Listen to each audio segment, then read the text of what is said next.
मेरे प्यारे बच्चों, आप सभी को नमस्कार। बस एक मिनट रुक जाइए, कमेंट नहीं आ रहे हैं, आपके कमेंट चेक करा रहा हूँ। Wait for only 1 or 2 minutes, after that we will start our class.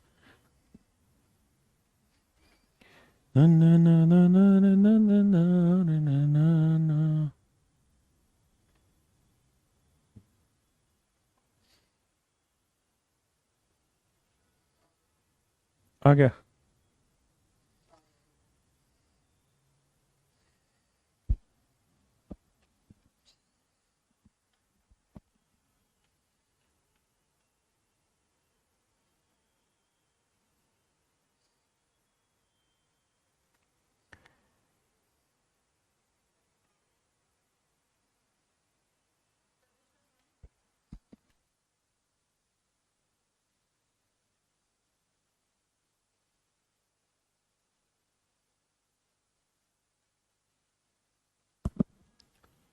मेरे प्यारे बच्चों, जरा आइए इस सवाल पर करिए प्रयास।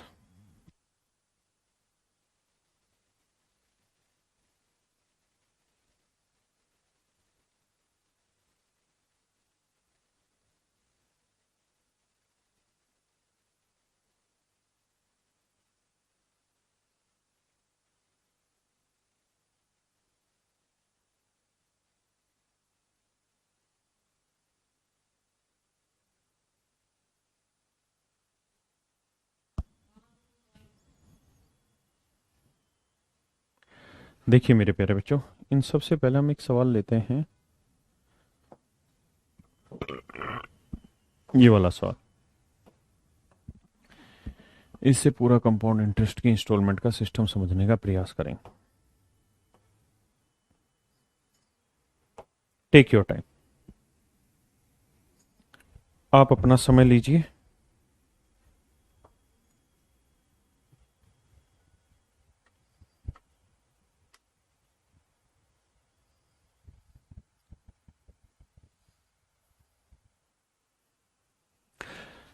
पढ़िए, फिर मैं करा रहा हूं।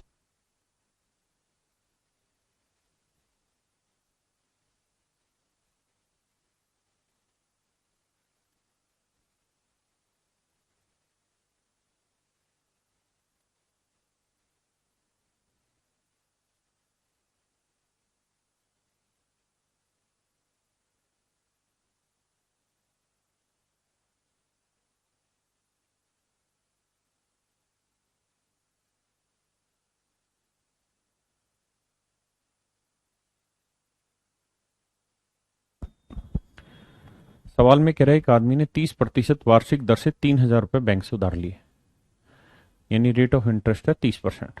बैंक से उधार लिए, प्रत्येक वर्ष के अंत में 1,000 लौटा देता है, तो ज्ञात करो कि तीसरे वर्ष के अंत में कितना लोन चुकाए कि उसे कोई रुपया ना देना पड़े, मतलब उसका कर्जा खत्म हो जाए। तो देखो मेरे बच्चे, एक आदमी ने 30% वार्षिक दर से 3,000 रुपये बैंक से उधार लिया। अच्छा, क्वेश्चन सारे कंपाउंड इंटरेस्ट रेट के हैं अभी। तो भाई आप बैंक में गए और आपने 3,000 रुपये बैंक से उधार लिए। मेरे प्यारे बच्चों, आप बैंक में गए और आपने 3,000 रुपये बैंक से उधार लिए। तो बैंक आपसे पहले साल जो ब्याज वसूलेगा वो किस रेट से वसूलेगा? तो आप कहेंगे 30% की रेट से। तो भाई 3,000 का 30% कितना हुआ? 900, यानी पहले साल जो ब्याज मिलेगा वो 900 रुपये ब्याज मिलेगा। अगर बैंक 900 रुपये ब्याज लेगा तो चुकाने कितने होंगे? 3900 रुपये। चुकाने कितने होंगे मेरे बच्चे? 3900 रुपये, पक्का। अब सवाल में कह रहा है कि पहले साल के आखिरी में 1,000 रुपये उसने लौटा दिए। अगर पहले साल के आखिरी में 1,000 रुपये लौटा दिए तो दूसरे साल बैंक जो ब्याज लेगा वो कितने पे लेगा? 2900 रुपये पे। दूसरे साल बैंक जो ब्याज वसूल करेगा मेरे बच्चे, वो कितने पे वसूल करेगा? 2900 पे। तो 2900 का 30% कितना हो गया? 870। हाँ है ना? तो 2900 पे 870 ब्याज हो गया, तो जोड़ेंगे कितना आएगा? 3770 रुपये। अब दूसरे साल के आखिरी में आया, 1,000 रुपये फिर दे के निकल गया। तो अब अगले साल कितने में ब्याज लगेगा? 2770 पे। हाँ है ना? अगले साल ब्याज लगेगा मेरे बच्चे 2770 पे। कितना परसेंट? 30%। तो 2770 का 30% निकालोगे, आएगा 831। तो तीसरे साल में कितना कर्जा हो जाएगा? 2770 प्लस 831, आ जाएगा 3601। यानी मेरे प्यारे बच्चों, तीसरे साल के आखिरी में जब वो 3601 रुपए देगा तो उसका कर्जा खत्म हो जाएगा। When he pays 3601 in last year, his all dues will be clear.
देखिए मेरे प्यारे बच्चों, इस सवाल को हम कर ऐसे भी सकते हैं। एक आदमी ने 30% वार्षिक दर से 3000 रुपये बैंक से उधार लिए। 3000 रुपये हमने बैंक से उधार लिए, ठीक है जी। अब मैं इसे दूसरे तरीके से बताता हूँ। तो भाई पहले साल बैंक जो ब्याज वसूलेगा वो 3000 रुपये वसूलेगा। कितना? 30%। और मेरे बच्चे 30% की फ्रैक्शन कितनी हुई? 3/10। यानी 10 रुपये लगाए हैं तो 3 रुपये का ब्याज वसूलेगा।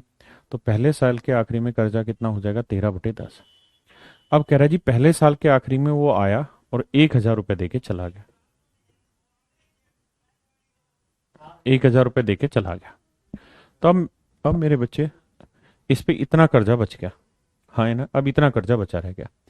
अब इस कर्जे पे फिर से 30% इंटरेस्ट देगा। तो 10 पे 3 का ब्याज, यानी पहले दूसरे साल के आखिरी में अब इतना कर्जा हो गया। लेकिन कहता है जी दूसरे साल के आखिर में फिर आया, 1000 रुपये दे के चला गया। तो तीसरे साल मेरे बच्चों जो ब्याज लगेगा वो इतने पे लगेगा। तीसरे साल जो ब्याज लगेगा वो इतने पे लगेगा। लेकिन तीसरे साल ब्याज लगेगा किस रेट से? 30% से, यानी 13/10 हो जाएगा तीसरे साल के आखिरी में। तो तीसरे साल के आखिरी में उस पर इतना कर्जा हो जाएगा। और वो यही बेसिकली पूछ रहा है कि भाई बताइए तीसरे साल के आखिरी में कितना पैसा दे कि उसका कर्जा खत्म हो जाएगा। तो मेरे बच्चों इतना पैसा देगा तो उसका कर्जा ही खत्म हो जाएगा। इतना पैसा देगा तो उसका सारा कर्जा खत्म हो जाएगा।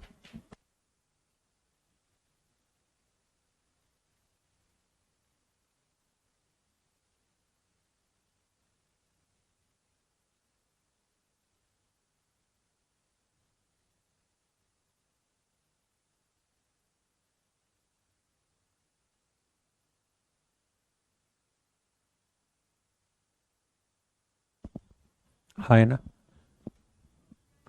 बिल्कुल बेकार मेथड है। अभी जो बता रहा हूँ डिटेल बता रहा हूँ, थोड़ी देर में फिर इसका शॉर्ट समझाऊंगा। आप एक ईमानदारी से बात समझने की कोशिश करिए कि भाई मान लो आपने 3000 रुपये बैंक से उधार लिए। तो बैंक पहले साल 30% ब्याज लेगा, यानी 3/10, यानी 10 में खरीदा तो 13 में बेचेगा। तो इतना कर्जा हो गया पहले साल के आखिरी में। अब पहले साल के आखिरी में आया, 1000 रुपये दे के चला गया, हाँ है ना। तो अब उस पर इतना कर्जा रह गया। अगले साल बैंक इस पे ब्याज लेगा इस रेट से, फिर 1000 रुपये देगा, अब इतना कर्जा रह गया। तीसरे साल बैंक इतने पे ब्याज लेगा। अरे हाँ, अरे और तरीका है, मैं समझाऊंगा, शांति तो रखो कसमो। तुम तो कहती हाथ धोकर पीछे पड़ जाते हो सवाल में। अब मेरे बच्चों, इस वाले सवाल को पढ़िए एक बार। मैं पहले इनका डिटेल बता रहा हूं, फिर मेरे बच्चे मैं शॉर्टकट भी समझाऊंगा आपको। घबरा क्यों रहे।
देखिए मेरे बच्चे, कह रहा है सुभाष ने एक रेफ्रिजरेटर खरीदा। देखिए मेरे प्यारे बच्चों, एक वर्ड होता है जिसको हम बोलते हैं कैश डाउन पेमेंट।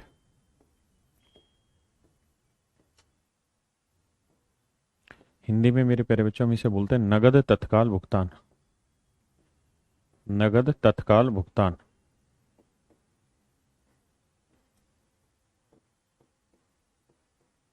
नगद तत्काल भुगतान होता क्या है? आप घबराइए नहीं दीपक भाई, मैं कहीं नहीं, यहीं रहता हूं। मैं बस आपको समय देता हूं कि किसी तरीके से आप सवाल को पढ़ें, क्योंकि जितना आप पढ़ेंगे उतना बढ़िया से सीखेंगे। हाँ, है ना? देखो, ऑफलाइन वाले बैच में क्या डिफरेंस हो जाता है कि ऑफलाइन में मैं खड़ा कर लेता हूं बच्चे को, चल तू खड़ा हो, तू समझा भाई सवाल का मतलब क्या हुआ, चल इस लाइन का मतलब बता। तो उसी को धमकाते धमकाते धमकाने, मतलब उसी से पूछते पूछते उसको इतना बढ़िया तरीके से समझ आ जाता है, और उसके चक्कर में कहीं और को समझ में आ जाता है। ऑनलाइन में बस यही कमी है कि बच्चा सिर्फ सवाल के आंसर पे टारगेटेड है, क्वेश्चन की लैंग्वेज पे टारगेटेड नहीं है। और इस बात का मुझे बेहद अफसोस है। बच्चे को टारगेट पकड़ना चाहिए किस चीज का? लैंग्वेज का।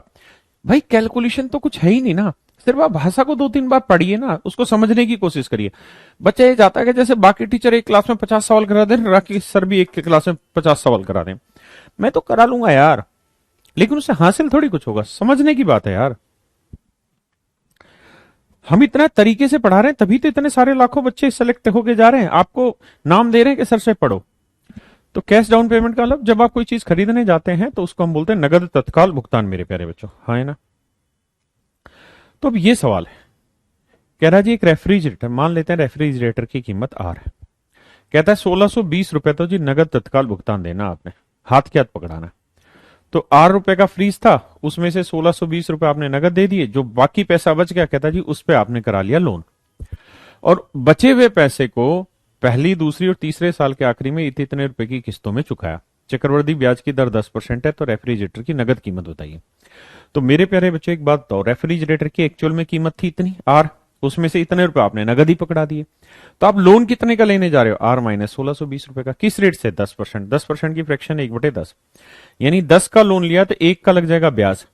तो पहले साल के आखिरी में इतना कर्जा उसके ऊपर हो जाएगा। सवाल में कह रहा जी पहले साल के आखिरी में वो बंदा आया, 2178 रुपए चुकाए, 2178 रुपए चुकाए और कर्जा खत्म। हाँ, है ना? 2178 रुपए चुकाए, कर्जा खत्म। समझ रहे हैं? तो दूसरे साल इतने पे ब्याज लगेगा। लगेगा किस रेट से? 10%, 1/10, यानी 11/10 के भाव से ब्याज लगेगा। अरे हाँ, है ना मेरे प्यारे बच्चों? इतने के भाव से ब्याज लगेगा पक्का। अब दूसरे साल के आखिरी में 2299 रुपए का कर्जा उसने चुका दिया, 2299 का कर्जा दे दिया। तो भाई इतने का कर्जा था दूसरे साल के आखिरी में, इतने की किस्त दे दी, तो अब बचा इतने का कर्जा। अब जो बच गया है, कहता है भैया इस पे तीसरे साल ब्याज लगेगा किस रेट से? 1/10, यानी 11/10 कर्जा हो जाएगा। और तीसरे साल के आखिरी में आता है और कहता है 2662 रुपए की किस्त दे देता है। और अब कहता है कर्जा खत्म, यानी तीसरी किस्त देने के बाद कर्जा खत्म। 11/10 ही तो लिखा है मैंने। अच्छा, 11/20 लिख दिया क्या? माफ करना, 11/10। अब मेरे बच्चों आप इस सवाल को 2 बार 3 बार पढ़िए, क्योंकि इसकी कैलकुलेशन आप यहां नहीं कर पाएंगे, आपके बस की भी नहीं। मैं सिखाऊंगा इसकी कैलकुलेशन इस तरीके से नहीं, डिफरेंट तरीके से। लेकिन एटलीस्ट आपको समझ तो आए कि कहानी क्या हुई, इसलिए समझने पे ध्यान लगाइए।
आइए मेरे बच्चे सेकंड पे, चिंता ना करो, इसका सोर्ट भी समझा रहा हूं, घबराओ ना।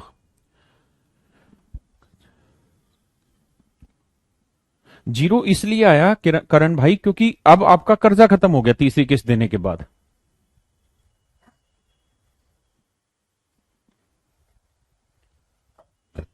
आप यहीं खड़े रहो, ठीक है भाई जसवंत, यहीं खड़े रहता हूं। अच्छा पहले पढ़ लो, सॉरी।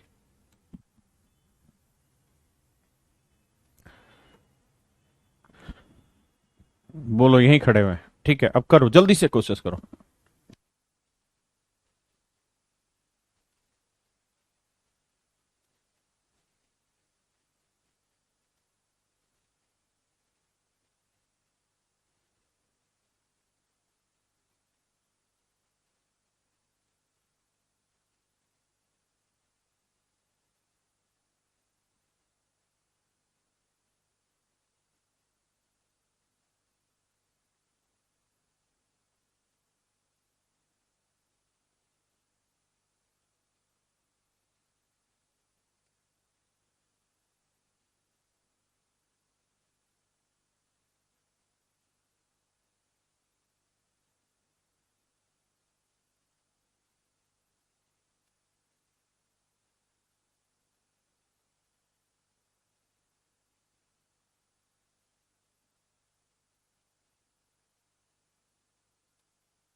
आइए मेरे बच्चे, डिटेल समझाता हूं। कहते हैं एक आदमी ने बाइक खरीदी और वादा किया कि वह 20% की दर से इतने रुपए की 3 बराबर किस्तों में पैसे चुका देगा। मान लेते हैं जी बाइक की कीमत है बी। तो भाई 20 रुपए आपके पास नगद है तो बाइक खरीद लो, नहीं है तो क्या करो जी, तो आप 20 रुपए का लोन ले लो बैंक से जाके। आपने ले लिया लोन, किस रेट से ले लिया जी, 20%। 20% की फ्रैक्शन 1/5, यानी 5 रुपए की चीज है तो 1 का ब्याज लगा दोगे 1 साल में। तो पहले साल के आखिरी में आप पे इतने रुपए का कर्जा हो गया। अब कह रहा है जी पहले साल के आखिरी में आया और 10,800 रुपए की किस्त दे के चला गया। 10,800 रुपए की किस्त दे के चला गया। हाँ है ना मेरे प्यारे बच्चों, 10,800 रुपए की किस्त दे के चला गया। अब कहता है जी पहले साल के आखिरी में किस्त दे दी तो दूसरे साल इस पे ब्याज लगेगा, किस रेट से, 20%, 1/5, यानी वही 6/5 के भाव से इतना ब्याज लग गया, इतना हो गया जी।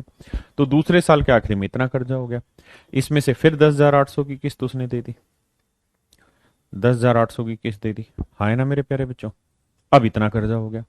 अब भैया तीसरे साल इसी पे ब्याज लगेगा, तो तीसरे साल के आखिरी में इतना कर्जा हो जाएगा।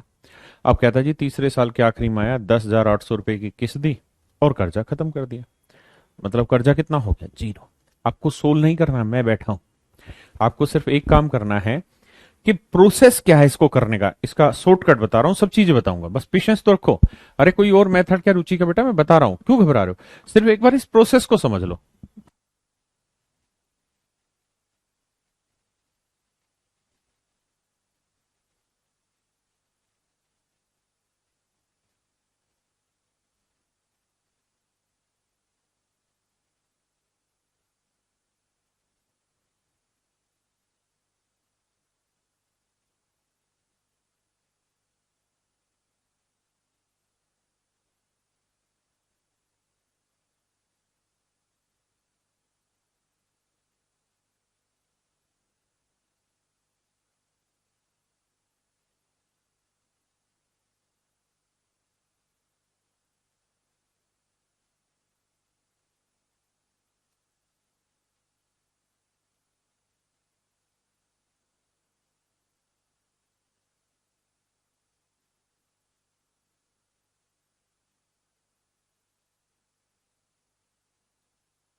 आइए मेरे बच्चे इस वाले पे, बस इसके बाद फिर शॉर्टकट समझा दूंगा आपको।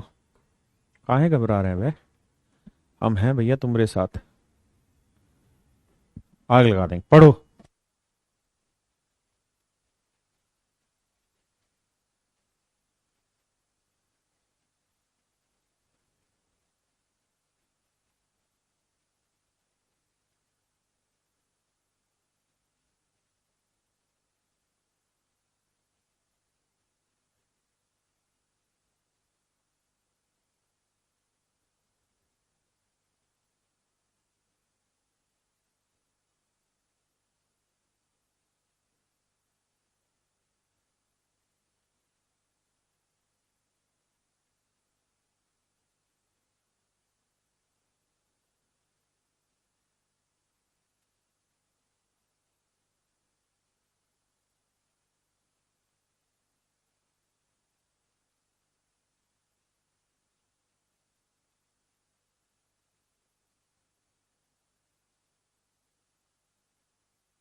देखो मेरे बच्चे, यहां कह रहा है कि डायरेक्ट ही भाई 25,220 रुपए का धन आपने उधार लिया। 25,220 रुपए का धन आपने उधार लिया, रेट है 5%, तो 5% की फ्रैक्शन 1/20, यानी पहले साल 20 रुपए उधार लिए तो 1 रुपये ब्याज लग जाएगा। तो पहले साल के आखिरी में कितना कर्जा हो जाएगा? 21/20।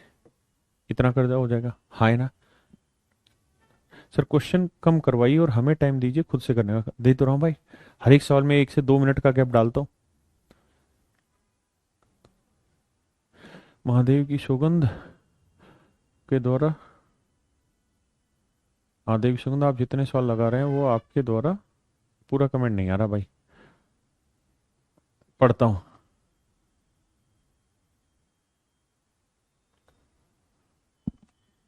भाई पढ़ता हूँ, तेरा सौरभ कमेंट पूरा आ नहीं रहा। हिंदी मीडियम के नोट्स कब आएंगे फ्लिपकार्ट पर? 1-2 दिन में आने वाले। अरिथमेटिक के आ चुके हैं हिंदी मीडियम के, एडवांस के 2 से 3 दिन में आ जाएंगे, घबराइए मत। अब देखिए, तो पहले साल के आखिरी में इतना कर्जा हो गया, आप आए, आपने की इंस्टॉलमेंट दे दी, लेट से एक्स रुपए की इंस्टॉलमेंट थी, वो आपने चुका दी। अब अगले साल इस पे ब्याज लगेगा, 21/20 हो जाएगा। दूसरे साल के आखिरी में आए, फिर एक्स रुपए की इंस्टॉलमेंट दे दी। अब तीसरे साल जो ब्याज लोगे वो इस पे लोगे, किस रेट से? 21/20 की रेट। तो तीसरे साल के आखिरी में इतना कर्जा हो गया, हाँ है ना? तीसरे साल के आखिरी में फिर से आपने एक्स रुपए दे दिया और अब आपका कर्जा खत्म हो गया।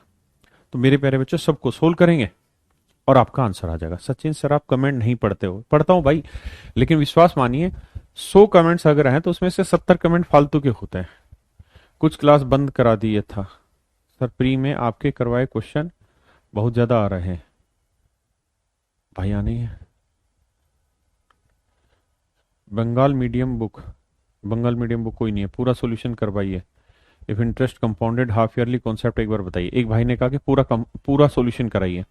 मैंने अभी आपको एक बात कही कि पूरा सॉल्यूशन मैं कराऊंगा, लेकिन इसका दूसरे तरीके से, आपको ये तरीके से करने की जरूरत नहीं है, ये तो बस सिस्टमेटिकली पढ़ने का तरीका बताया है ना। और मैं इधर इधर हो जाता हूं तो आपके कमेंट ही देख रहा होता हूं, सर मैथ बहुत वीक है। बार बार ये मत लिखो कि मैथ बहुत वीक है, गुरुजी ट्रिक वाले से समझा दीजिए। प्रभु मैं समझा रहा हूं, आप क्यों परेशान हो रहे हैं?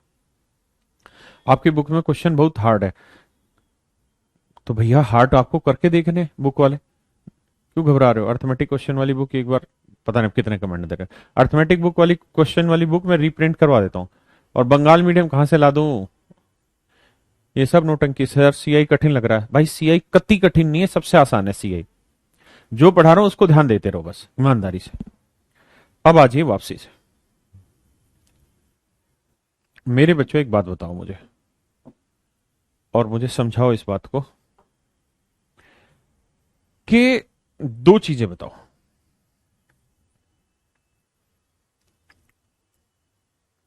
कि भाई अमाउंट में क्या क्या चीजें शामिल होती हैं। अमाउंट यानी मिश्र धन में क्या क्या चीजें शामिल होती हैं? तो आप कहेंगे सर मिश्र धन में प्रिंसिपल भी शामिल होता है, प्लस इंटरेस्ट भी शामिल होता है। प्रिंसिपल भी शामिल होता है, इंटरेस्ट भी शामिल होता है, मतलब जो पैसा आपने लगाया वो भी है, और उस पर जो ब्याज लगा वो भी है ना।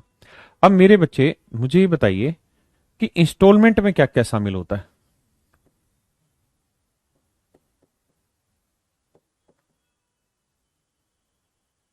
इंस्टॉलमेंट में क्या क्या शामिल होता है, किस्त में क्या क्या शामिल होता है?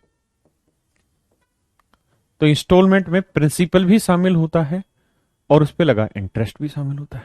भाई एक बात बताओ, आपने कोई लोन लिया बैंक से, आपने कोई लोन लिया मेरे बच्चे बैंक से, तो मुझे सिर्फ ये बताओ कि उसकी जो इंस्टॉलमेंट उतारोगे उसमें से प्रिंसिपल प्रिंसिपल उतारोगे या इंटरेस्ट भी उतारोगे?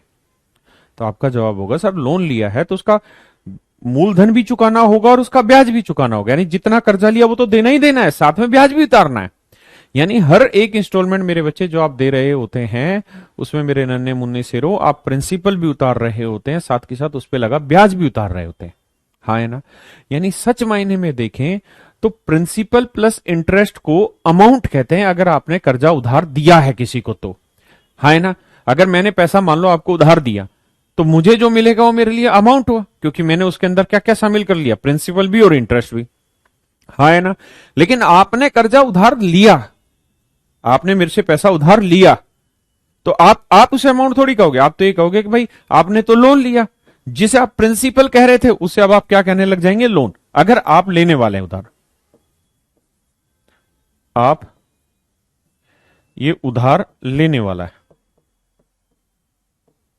लेने वाला, और ये उधार देने वाला, देने वाला। यानी इसने दिया और इसने लिया, तो पैसा इसकी तरफ चला गया, हाँ है ना, इसको कर्जा दिया।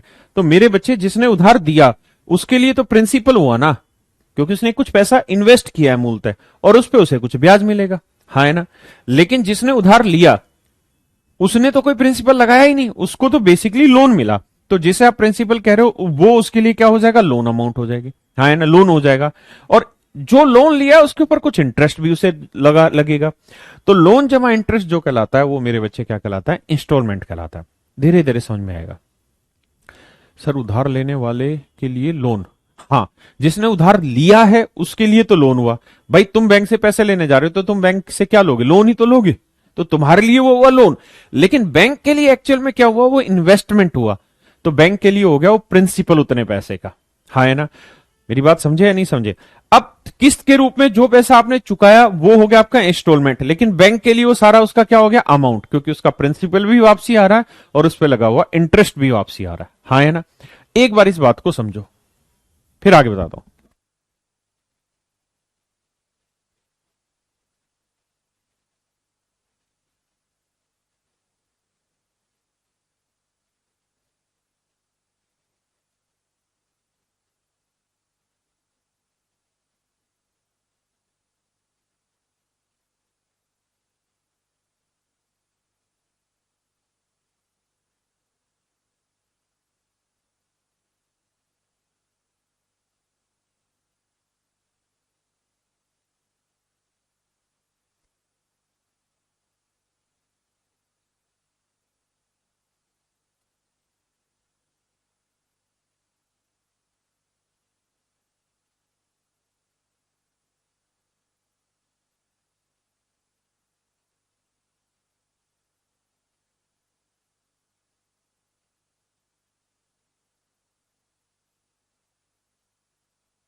देखिए मेरे बच्चे, तो बड़ा स्पष्ट अर्थों में मैंने समझाया।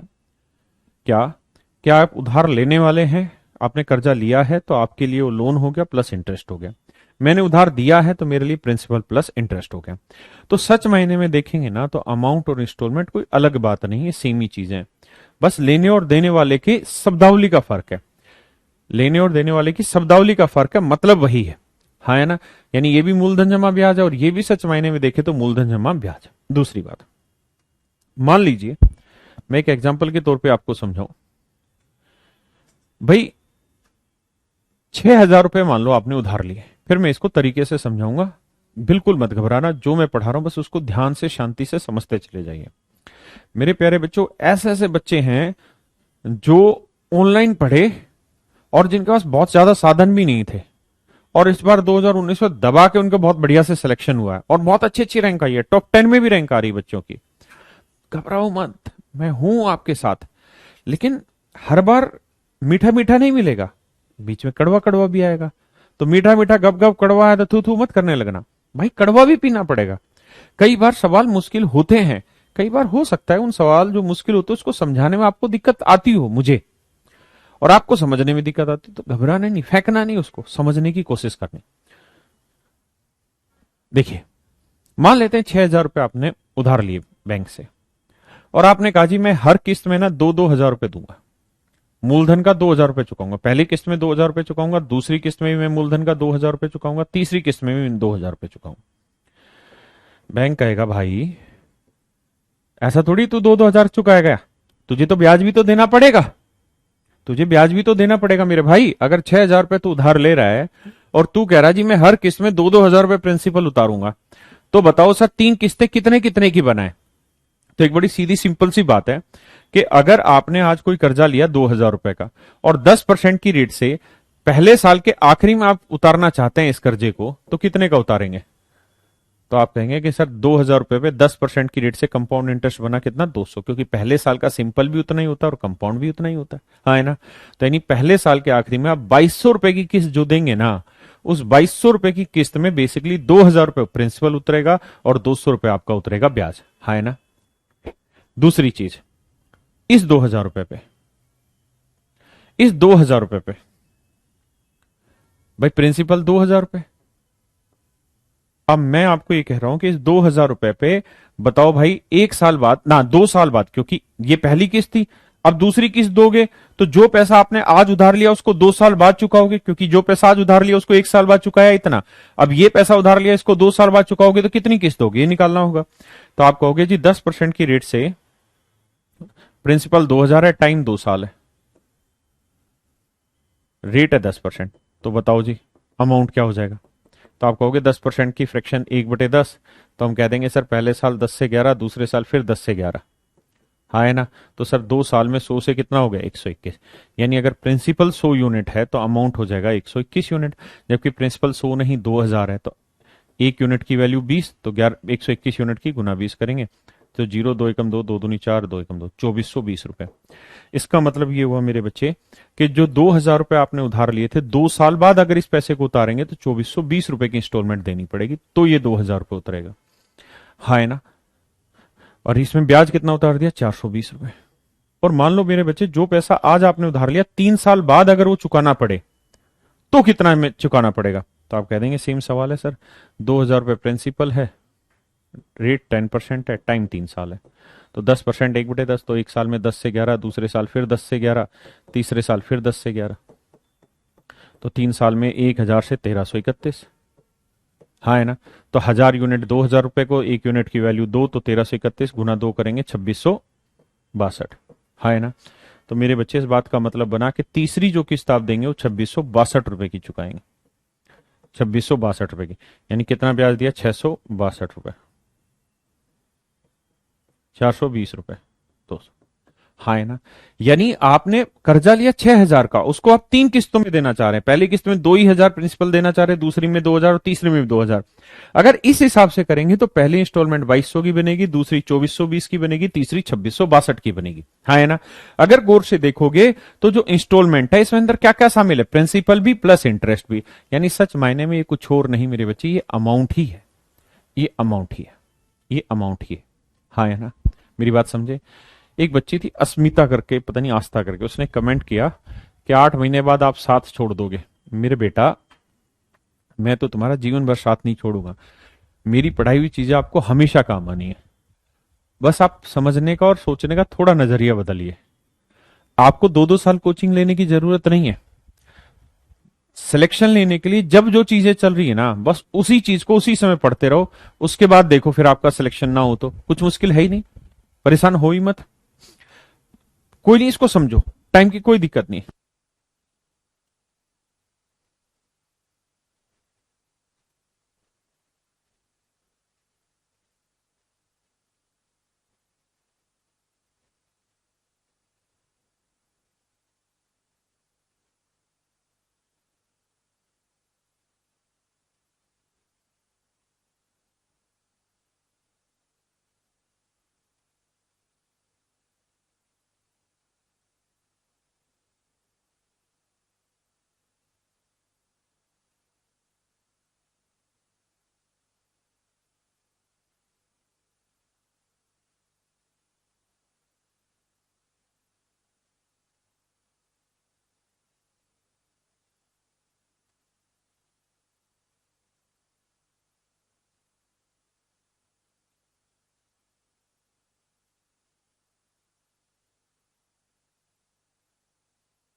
अब आइए मेरे बच्चे, अब एक बात बताइए, घबराओ मत, मैं बता रहा हूं। अब मेरे बच्चों, घबराना नहीं, मैं बढ़िया तरीके से आपको समझा रहा हूं। अब जैसे ये वाला सवाल हम पढ़ने जा रहे हैं, इस सवाल में कह रहा है कि भाई सुभाष ने एक रेफ्रिजरेटर 1620 रुपए में खरीदा, और खरीदने के बाद उसको 3 बराबर किस्तों में, ना 3 अलग अलग किस्तों में उसका पैसा चुकाने का बात कही कि भाई मैं 3 इंस्टॉलमेंट में पैसा चुकाऊंगा। मेरे प्यारे बच्चों, एक बात बताइए, अगर मैं कहूं रेट 5% है, तो मुझे 1 साल बाद प्रिंसिपल अमाउंट का रेशियो बताओ, तो आप कहेंगे सर, या 20%, कुछ भी रेट बोल देता हूँ, 20%, तो आप कहेंगे फ्रैक्शन बनी 1/5, तो सर 1 साल बाद प्रिंसिपल 5 है, तो 1 साल बाद अमाउंट हो जाएगा 6। मैं कहूं 2 साल बाद मुझे प्रिंसिपल अमाउंट का रेशियो बताइए, तो आप कहेंगे 2 साल के लिए सर ऐसे कर लो कि पहले साल 5 से 6, दूसरे साल फिर 5 से 6, तो सर 2 साल में 25 से कितना हो गया, 36। 25 से कितना हो गया, 36। हाँ है ना। 3 साल की बात करें तो हम कहेंगे जी पहले साल 5 से 6 बना, दूसरे साल फिर 5 से 6 बना, तीसरे साल फिर 5 से 6 बना, तो 3 साल में सर 125 से 216 हो गया। यानी कुल मिला के देखें तो 1 साल में पावर 1 कर रहे हैं, 2 साल में पावर 2 कर रहे हैं, 3 साल में क्यूब करने लग रहे हैं चीजों का। हाँ है ना। तो क्यों ना हम डायरेक्ट ये लिखें कि भाई कोई धन 1 साल में 5 से 6 हो रहा है, तो दूसरे साल इसका वर्ग कर दो, 25 से 36 हो जाएगा, और तीसरे साल इसका क्यूब करेंगे तो 125 से 216 हो जाएगा। 125 से 216, यानी अगर 5 रुपए का कर्जा आज लिया है तो 1 साल बाद 6 उतारने होंगे। 25 का कर्जा लिया है तो उसमें 36 उतारने होंगे 2 साल बाद। अगर 125 का कर्जा लिया है तो 3 साल बाद 216 उतारने होंगे। भाई अगर कर्जा लिया है तब तो इसे देखो लोन और अमाउंट की नजर से, और अगर आपने उधार दिया तो आप कहेंगे अगर 5 रुपए इन्वेस्ट किया तो 1 साल बाद 6 मिल जाएगा, 25 रुपए लगाए तो 36 रुपए मिल जाएंगे, 125 रुपए लगाए तो 216 मिल जाएंगे। उल्टा सोचें कि भाई अगर 5 रुपए का कर्जा लिया है तो 1 साल बाद 6 देने होंगे, 25 का कर्जा लिया होता और 2 साल बाद चुकाने होते 36, 125 का कर्जा लिया है 3 साल बाद चुकाना हो तो 216। बस सिंपल। हाँ है ना। जैसे ये 6,000 वाला सवाल था, 6,000 सवाल में मैंने क्या कहा कि यहां 2,000 चुका रहा है, यहां 2,000 चुका रहा है, यहां 2,000 चुका रहा है। अगली बार आपको इंस्टॉलमेंट की वैल्यू दे देगा। समझाता हूं सवाल के थ्रू। जैसे इस वाले सवाल को समझिए, रेट ऑफ इंटरेस्ट कितना है? 10%। 10% की फ्रैक्शन क्या हो गई जी? 1/10। हाँ है ना। मतलब पहले साल कोई धन 10 से कितना होगा? 11। दूसरे साल क्या हो जाएगा? 100 से कितना हो जाएगा जी? 121। तीसरे साल 1,000 से कितना हो जाएगा? 1,331। क्यों? अब मेरे बच्चों एक बात बताओ, मैंने अभी समझाई, इसे आप अमाउंट कह लो या आप इसे इंस्टॉलमेंट कह लो, एक ही बात है। लेने और देने वाले के अकॉर्डिंग इसका अर्थ बदल रहा है। पुष्पा कह रही सर मेरा मैसेज नहीं देखते हैं। पुष्पा बेटा, ये तो पढ़वा ले या तेरे मैसेज देख ले। इसको आप लोन कह लो या प्रिंसिपल कह लो, एक ही बात है। अगर उधार दिया तो प्रिंसिपल, उधार लिया तो लोन हो गया। अब सवाल में क्या कह रहा है? कहता है जी एक आदमी ने एक बाइक खरीद, रेफ्रिजरेटर खरीदा। हाँ है ना। मान लेते हैं 8 रुपए का रेफ्रिजरेटर खरीदा, उसमें से 1,620 रुपए उसने दे दिए कैश डाउन पेमेंट। तो जो बाकी पैसा बच गया, इसका कहता है उसने लोन करा लिया और 10% की रेट से कराया। तो पहली किस्त जो कहता है उसने चुकाई है वो 2,178 रुपए की चुकाई है। पहले साल के आखिरी में 2,178 रुपए दिए, दूसरे साल के आखिरी में 2,299 रुपए दिए और तीसरे साल के आखिरी में 2,662 रुपए दिए। तो मेरे प्यारे बच्चों, सिंपल बात समझो और एक बात को ध्यान से देखो कि भाई पहले साल के आखिरी में जो 11 यूनिट का कर्जा आपने उतारा है, एक्चुअल में उसमें प्रिंसिपल कितना उतरा था? 10। भाई पहले साल के आखिरी में जो 11 यूनिट का कर्जा आपने उतारा है उसमें प्रिंसिपल तो 10 ही गया, बाकी 1 यूनिट ब्याज है। तो 11 यूनिट रिप्रेजेंट कर रहा है 2,178 को। तो 1 यूनिट की क्या वैल्यू कितनी थी? 11 एकम 11, 10, 11 99, 11 88। तो 1 यूनिट 198, तो 10 यूनिट 10 गुना 198 यानी 1,980 रुपए। इस बात का मतलब मेरे बच्चों ये बना कि पहले साल के आखिरी में जो 2,178 रुपए का कर्जा उतरा है उसमें उसमें आपने धन कितना उतारा है? 1,980 रुपए। यानी कर्जा कितना उतारा? 1,980 रुपए। दूसरे साल के आखिरी में, यानी पहले साल अगर आपने 100 रुपए उधार लिया था और 2 साल बाद उतारने जाओ तो 121 उतारना होगा, जबकि उतार रहे हो 2,299 रुपए। तो 121 यूनिट 2,299, तो 1 यूनिट की वैल्यू आएगी 19, भाग देगी। तो 100 को 19 से गुना करेंगे 1,900। मतलब दूसरे साल के आखिरी में जो 2,299 रुपए का कर्जा आप दे रहे हैं उसमें आपने मूलधन कितना उतारा है? केवल 1,900, बाकी ब्याज। तीसरे साल आपने 1,331 की इंस्टॉलमेंट दी, एक्चुअल में इतने की, तो 1 यूनिट की वैल्यू 2, तो 1,000 यूनिट की वैल्यू 1,000 गुना 2, 2,000। यानी मेरे बच्चों तीसरे साल के आखिरी में जो 2,662 रुपए का कर्जा आपने दिया उसमें मूलधन कितना उतरा है? मात्र 2,000। ठीक है भाई विपुल, मूलधन कितना उतरा है? 2,000। तो एक्चुअल में आपने प्रिंसिपल कितना उतारा है? आप लोन की नजर से कहें तो लोन कितना उतारा है? जोड़ोगे तो 0, 8, 9 9 18, 2 1 3 1 4 1 5, यानी 5,880 रुपए का लोन आपने बैंक से लिया था। 5,880 रुपए का लोन आपने बैंक से लिया था। तो फ्रीज था इतने का, उसमें से इतनी कैश डाउन पेमेंट कर दी, तो बाकी बचा 5,880, उसकी आपने इंस्टॉलमेंट बनवा दी। तो भाई रेफ्रिजरेटर की कीमत आएगी 5,880 प्लस 1,620, जोड़ोगे तो 0, 8 2 10, 8 6 14 और 1 15, 5 1 6 1 7। तो यानी रेफ्रिजरेटर की जो कीमत आएगी वो 7,500 रुपए आएगी। मेरे प्यारे बच्चों, रेफ्रिजरेटर की एक्चुअल में जो कीमत आएगी वो कितनी आएगी? कितनी आएगी? इतनी।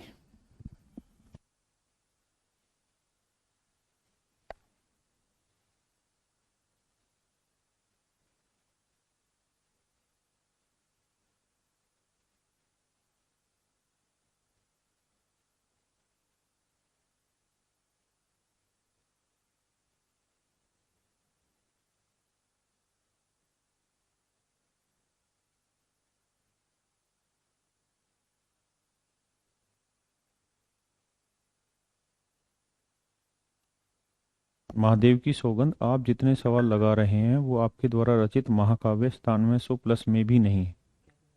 कैसा समझा जाए? समझ नहीं पाया इसकी बात को, क्या कहना चाह रहा है?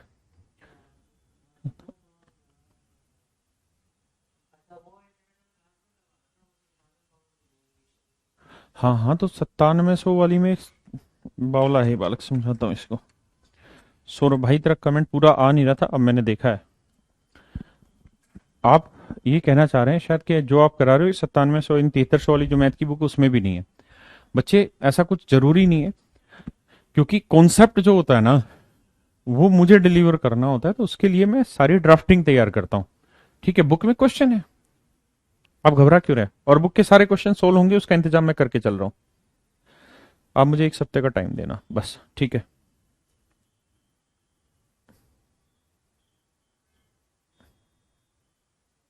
करिए मेरे बच्चे इस सवाल को, इसी तरीके से करने का प्रयास करिए।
आइए मेरे प्यारे बच्चों, बैंक हमेशा सीआई पे लोन देता है मेरे बेटा।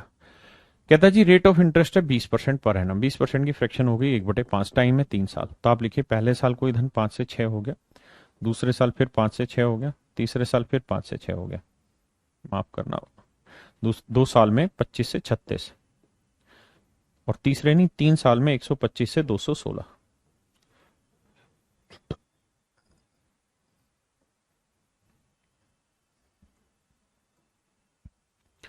अब कह रहा है कि 3 बराबर किस्तों में उसने पैसा उतारा, 3 बराबर किस्तों में उसने पैसा उतारा, 3 बराबर किस्तों में उसने पैसा उतारा, हाँ है ना। तो 3 बराबर किस्तों में, तो ये मेरे बच्चे है इंस्टॉलमेंट,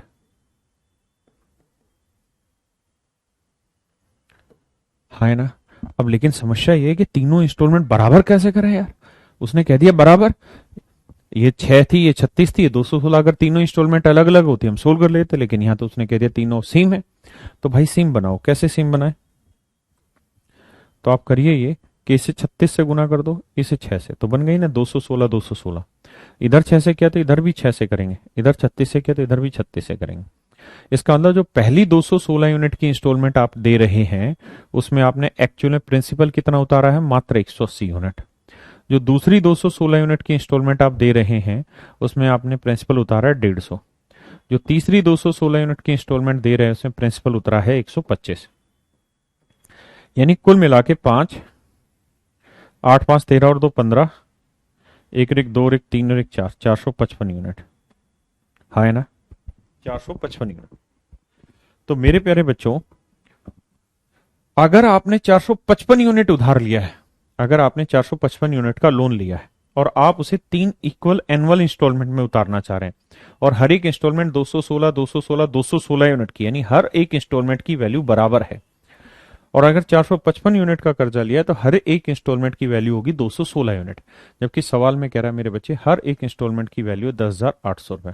तो 216 यूनिट है 10,800 रुपए। तो एक यूनिट की वैल्यू निकालेंगे तो यह आएगी 50 रुपए। एक यूनिट की वैल्यू आएगी मेरे प्यारे बच्चों 50 रुपए। तो कह रहा है 455 यूनिट की वैल्यू कितनी, गुना 50 करेंगे, 0 5 5 25, 5 5 25 और 2 27, 5 20 और 2 22। तो 22,750 रुपए का कुल मिला के उसने कर्जा लिया होगा। 22,750 रुपए का उसने कुल मिला के मेरे प्यारे बच्चों कर्जा लिया होगा, हाँ है ना, बहुत सुंदर। अब मुझे सिर्फ आप ये बता दीजिए जिन बच्चों को समझ आया ये वो यस सर लिख दें, वो सिर्फ यस सर लिखे। सानू बार बार कमेंट ना कर बेटा, देख लिया तेरा कमेंट मैंने, अच्छा नहीं लगता बार बार करना। ये 36 कैसे कर दिया, 36 इसलिए कर दिया क्योंकि उसने कहा कि तीनों इंस्टॉलमेंट बराबर करनी, इसलिए बराबर किया। अच्छा वैसे भी आंसर आ रहा था गुरुजी, हाँ हाँ, एग्जाम में इतना याद, अरे गधे बता रहा हूं, एग्जाम एग्जाम में कुछ मत सोचो, सिर्फ ये बताइए जिनको समझ आ गया वो यस सर लिखें, और जिनको नहीं आया वो नो सर लिखें, वो नो सर लिखें, साथ साथ कमेंट करते रहे। Shrikant Kundan no sir, no sir, कोई दिक्कत नहीं, कमेंट करते रहो, हमें तो पता चले फिल्ट्रेशन क्या है मेरे बच्चों का।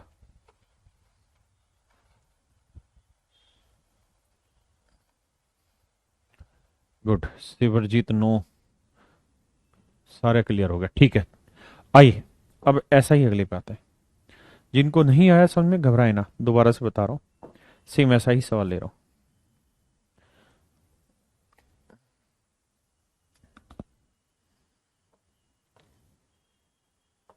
पढ़िए जी।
देखो मेरे बच्चे, एक आदमी ने 25,220 रुपए का धन उधार लिया और वादा किया कि वह 5% की दर से 3 समान वार्षिक किस्तों में चुकाएगा। तो मेरे बच्चे 5% की फ्रैक्शन 1/20। तो हम कहेंगे पहले साल कोई धन 20 से 21 हुआ, दूसरे साल 20 का और 400 से 441 हुआ, तीसरे साल 8,000 से 9,261 हुआ। अब मेरे बच्चों, कहानी ये है कि अमाउंट और इंस्टॉलमेंट एक ही चीज है, ये बराबर करनी है क्योंकि उसने कहा 3 समान बराबर किस्तों में। तो किस्तें बराबर कैसे करें? तो भाई इसे 21 से गुना कर दो, इसे 441 से। आप कहें कैसे पता चला? भाई ये 21 का क्यूब है, ये 21 का वर्ग है, तो 21 के वर्ग को 21 से गुना करोगे क्यूब हो जाएगा, 21 को 21 के वर्ग से गुना करोगे तो क्यूब हो जाएगा। इसमें तो कुछ समझने का है ही नहीं, है ना? तो इधर 441 है तो इधर भी 441 है, इधर 21 है तो इधर भी 21 है, क्योंकि अल्टीमेटली ये है तो रेशियो ना मेरे बेटा। तो इसका मतलब ये बना कि जो पहली 9,261 की इंस्टॉलमेंट गई है उसमें प्रिंसिपल उतारा है 0, 2 एकम 2, 2 चौक 8, 2 चौक 8, 8820 रुपए। जो दूसरी 9,261 की इंस्टॉलमेंट उतारी है उसमें प्रिंसिपल उतारा है कितना? 8400 रुपए। जो तीसरी 9,261 की इंस्टॉलमेंट उतारी है उसमें प्रिंसिपल उतारा है मेरे प्यारे बच्चों कितना? 8,000। हाँ है ना? पक्का?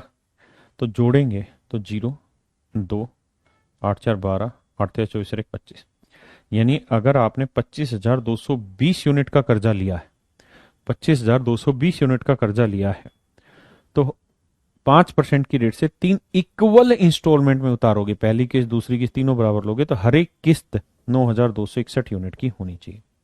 जबकि इस सवाल में कह रहा है जी उसने जो कर्जा उतारा है वो उतारा है 25,220 रुपए का, 25,220 रुपए का।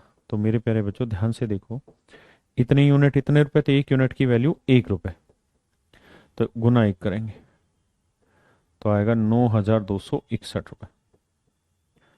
ये मेरे प्यारे बच्चों मेरा आंसर आ गया, हाँ है ना? यानी हर एक किस्त हम 9,261 रुपए की उतारेंगे। ये है मेरे प्यारे बच्चों कंपाउंड इंटरेस्ट की इंस्टॉलमेंट। उम्मीद है बढ़िया से समझ में आई होगी। थोड़ी दिक्कत हुई है, मैं भी जानता हूं, क्योंकि हर चीज हलवा नहीं होती, कई चीजें कड़वा जहर भी रहता है। तो भाई से घर पे जाके करो, थोड़ा सा मेहनत तो करनी ही होगी। Thank you very much, have a nice day to everyone.